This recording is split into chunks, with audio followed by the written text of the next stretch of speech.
Halo teman-teman, kembali pada update Gudang Saham tanggal 5 November 2022. Jadi pada kali ini kita akan membahas saham-saham di sektor logam. Jadi logam itu kebanyakan eh, berada di sektor nikel, sektor tembaga dan juga sektor emas. Ya, jadi kita akan membahas saham-saham di sektor itu. Nah, kita mulai dulu nih dengan pergerakan IHSG selama seminggu terakhir. Jadi IHSG mencoba mendobrak resistance kecilnya di 7.100 sampai 7.140. Di lain arah juga kita lihat bahwa di level 6.900 IHSG terlihat dalam jangka pendek sempat tertahan.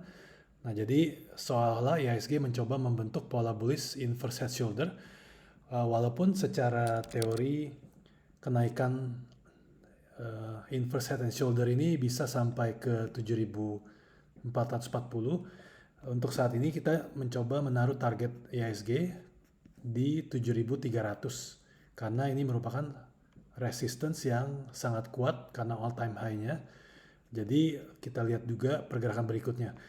Nah, tapi di sisi lain kalau IHSG turun di bawah level 6.900, maka kemungkinan besar dia akan langsung turun menguji support kuatnya di angka 6.500. Jadi pada waktu itu memang di sini ada perlawanan sedikit dari IHSG. Jadi 6.500 di sini. Nah, itu yang kita akan lihat. Jadi moga-moga saja semoga IHSG tidak turun di bawah angka 6.900 ini. Ya, yuk kita mulai. Untuk saham pertama di sektor logam adalah Antam, Aneka Tambang. Ini kita gambarkan downtrend sejak bulan Maret tahun ini. Jadi berfungsi untuk menahan pergerakan Antam. Untuk saat ini kalau memang mau membeli di sini sudah agak tanggung, jadi sebaiknya kita tunggu saja kalau Antam turun ke level 1.550-nya.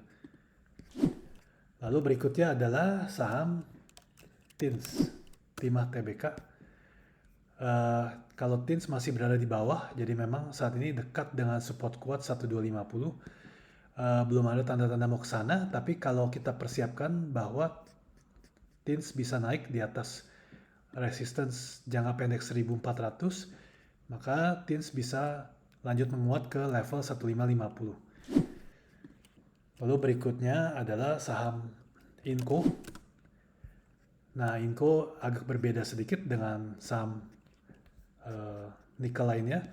Jadi kelihatan sekali Inco mencoba menembus resistance jangka menengahnya di sini 6850 sampai 7000. Nah, kalau levelnya tertembus maka bisa naik ke level 8250. Untuk stop loss sendiri kita jaga stop loss di bawah level 6300. Jadi bagi yang mau masuk di saat ini boleh mencoba serendah-rendahnya antara 6500 sampai 6600, lalu dengan stop loss di bawah 6300. Lalu berikutnya adalah saham Harum Energy. Secara downtrend masih downtrend. Terakhir kita lihat di minggu ini dia menembus support jangka pendek 1580. Jadi untuk yang ingin membeli Harum sebaiknya menunggu di support di sini di angka 1330 sampai 1350.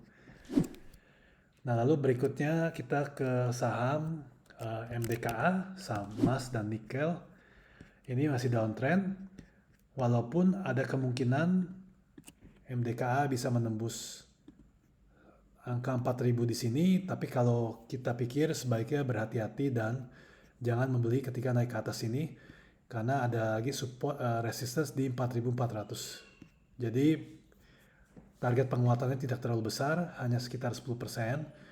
Jadi untuk kasus MDKA kita lebih menyukai masuk di level 3375 di lingkaran biru ini. Lalu berikutnya adalah saham Archie Indonesia. Ini masih downtrend sejak Oktober 2021. Jadi sebaiknya menunggu saja, kalau memang tertarik tunggu sampai 290-nya di support di lingkaran biru ini. Lalu berikutnya adalah saham Medco. Ini saham tembaga.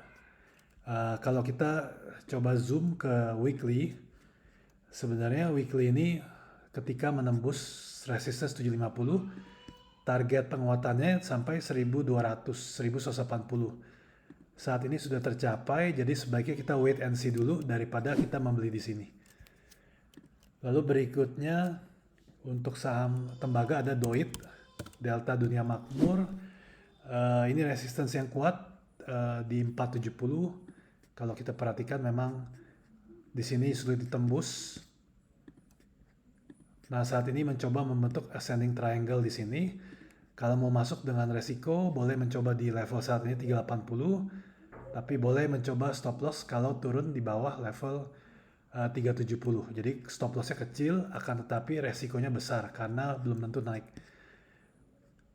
Setelah tembus dari level 460-nya barulah DOIT berpotensi menguat hingga target ke 540. Oke, jadi sekian aja pembahasan singkat kali ini untuk saham-saham di sektor logam.